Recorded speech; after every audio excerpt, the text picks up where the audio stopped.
Lift up your head, lift up your eyes, lift up your soul and all of your mind.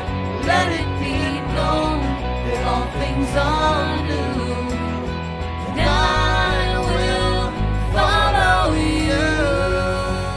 you. The objective of Campaign 300 is to show the Jesus film over the next 3-year period of time, to show the film to 3 million people, utilizing 30 Jesus film teams, out of which 300 new churches will be planted in a 3-year period of time.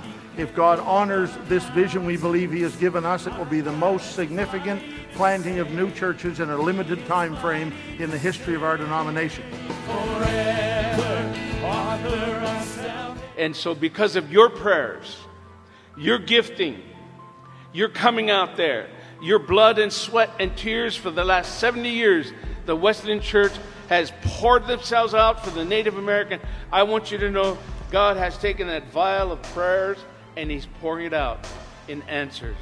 Today we are gathering around the table, Holy Communion table, and we are meeting our Lord, the one who is coming, the one who is saying, I am the bread.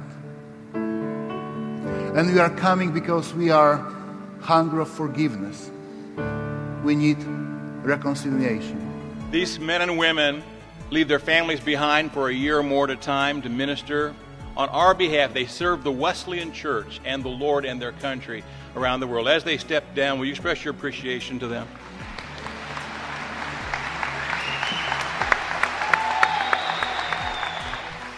Here is a leather-bound copy of the translation with your name right there, Doris Wall, made especially for you for this day. Thank you, and God bless you. We love you.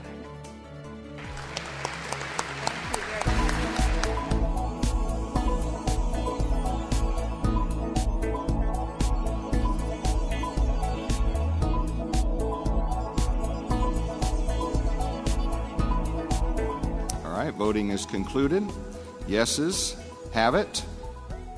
And it requires a majority vote, so you have adopted resolution number 345. We're going to ask the General Secretary to read the report to us, beginning with the total number of ballots cast and the number required for election.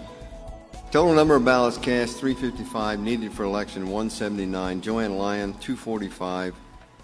But I've had a heart for the church my whole life. And so I'm honored that He would choose to allow me to serve in this way.